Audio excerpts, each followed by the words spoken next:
teman-teman semua.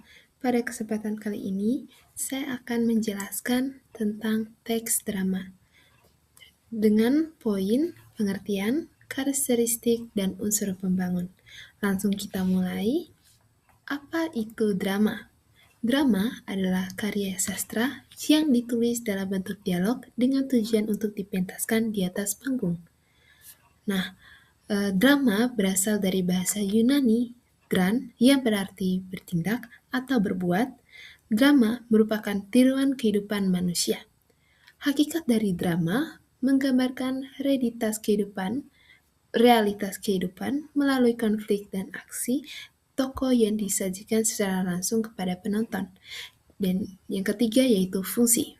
Fungsi dari drama yaitu sebagai media hiburan, pendidikan, kritik sosial, dan penghayatan nilai-nilai kehidupan bagi masyarakat. Lalu, karakteristik dari drama. Nah, apa saja karakteristik dari drama? Yang pertama yaitu berbentuk dialog. Naskah drama ditulis dalam bentuk percakapan antar tokoh yang disebut dialog, bukan narasi biasa. Yang kedua, ada konflik. Drama menghadirkan pertentangan atau konflik yang menjadi penggerak alur cerita dan menciptakan ketegangan. Yang ketiga, dipentaskan. Drama dirancang untuk dipentaskan di atas panggung dengan melibatkan pemain, tata panggung, kostum, dan pencahayaan.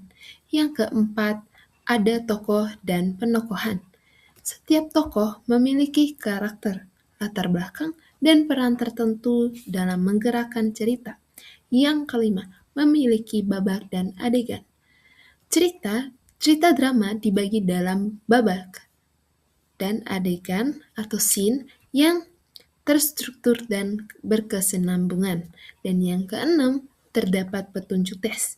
Drama dilengkapi dengan kramagung atau teks samping berisi petunjuk gerak, ekspresi, dan setting. Lalu, apa itu puisi?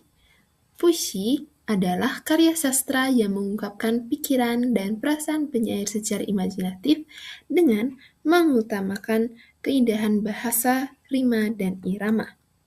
Nah, karakteristik dari puisi yaitu menggunakan bahasa yang padat dan penuh makna, memiliki rima atau persamaan bunyi, lalu terdiri dari baris dan bait, mengandung imajinasi tinggi, dan bahasa bersifat konotatif atau figuratif. Lalu, jenis-jenis puisi yaitu ada 3, yaitu puisi lama, puisi baru, dan puisi kontemporer. Di puisi lama seperti pantun, syair, gurindam, mantra, dan talibun. Dari puisi baru seperti ode, himne, romansa, elegi, satir, epigram, dan balada. Dari puisi kontemporer yaitu puisi konkret, puisi beling, dan puisi mantra modern. Lalu, apa itu prosa? Prosa adalah karya sastra yang berbentuk karangan bebas, tidak terikat oleh aturan seperti rima, irama, maupun jumlah baris. Prosa menggunakan bahasa sehari-hari yang mengalir dan mudah dipahami. Prosa dibagi menjadi 2, yaitu prosa lama dan prosa baru. Prosa lama itu seperti hikayat, sejarah, dongeng, fabel, legenda, dan mitos. Lalu prosa baru, yaitu seperti novel, cerpen atau cerita pendek, roman, biografi atau autobiografi, lalu esai dan artikel. Dan lalu apa sih karakteristik dari prosa? Nah, karakteristik dari prosa itu yang pertama berbentuk paragraf bebas, yang kedua menggunakan narasi dan dialog, yang ketiga bahasa lugas dan denotatif, yang keempat alur tokoh latar jelas, dan yang kelima tidak terikat bait ataupun rima. Pasti teman-teman bingung apa perbedaan dari puisi, prosa, dan drama. Nah, dari berbagai aspek, yang pertama dari aspek bentuk. Puisi, dari aspek bentuk, puisi berbentuk bait dan baris, prosa berbentuk paragraf bebas, dan drama berbentuk dialog dan adegan. Dari aspek bahasa, puisi menggunakan bahasa yang padat dan konotatif.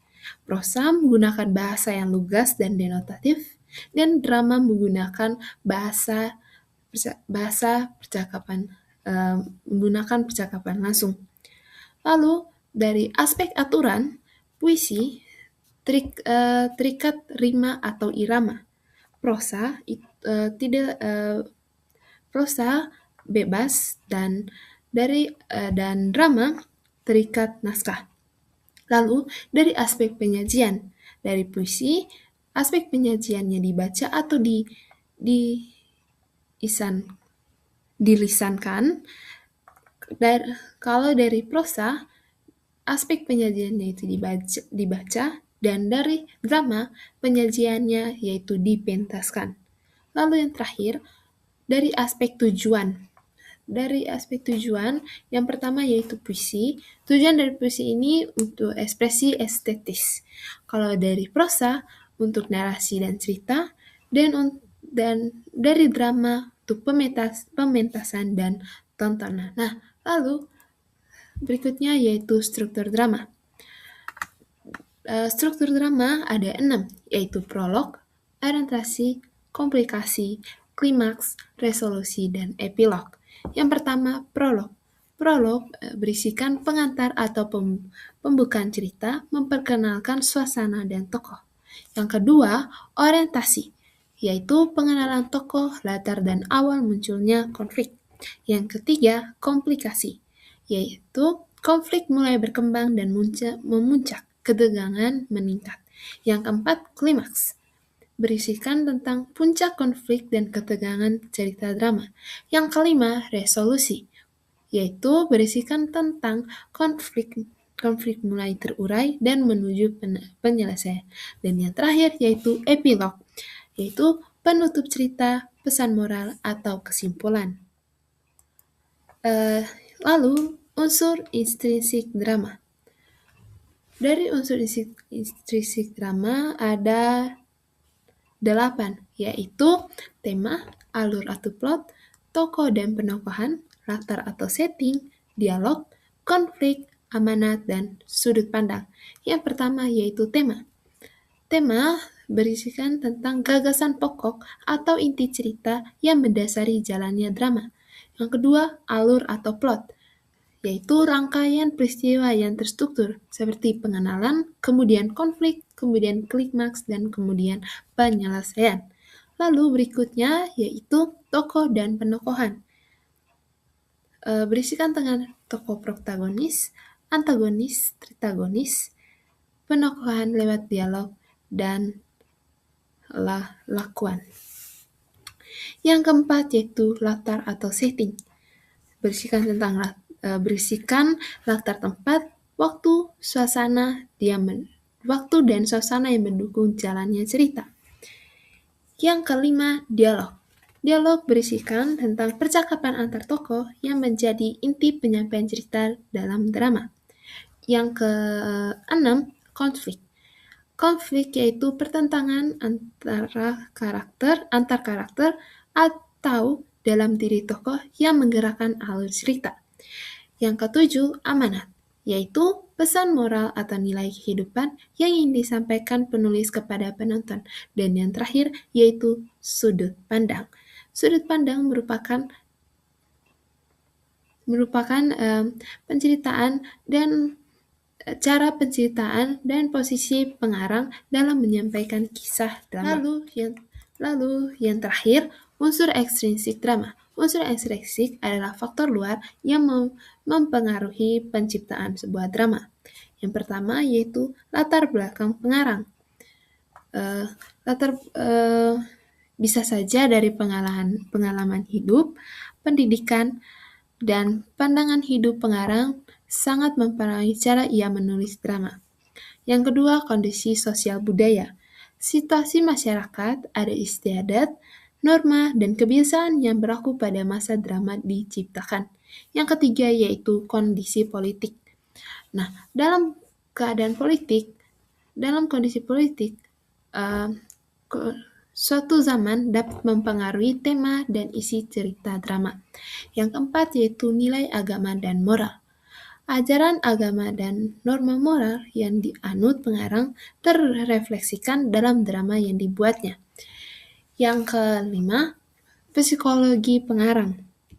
Bisa saja faktor dari luar yaitu psikologi pengarang karena kondisi kejiwaan, emosi, dan perasaan pengarang turut membentuk karakter dan konflik dalam drama. Dan yang terakhir yaitu nilai ekonomi. Kondisi ekonomi masyarakat atau pengarang bisa tercermin dalam latar dan permasalahan drama. Ringkasan, drama adalah karya sastra berbentuk dialog untuk dipentaskan, puisi, karya yang mengutamakan keindahan bahasa dan rima, prosa, karya bebas berbentuk paragraf, lalu struktur drama yaitu prolog, orientasi, komplikasi, klimaks, resolusi, dan epilog. Dan unsur intrinsik yaitu tema, alur, tokoh, latar, dialog, konflik, dan amanat. Sekian penjelasan materi dari saya. Saya harap teman-teman dapat mengerti apa yang sudah dijelaskan. Sekian dan terima kasih. Bye-bye.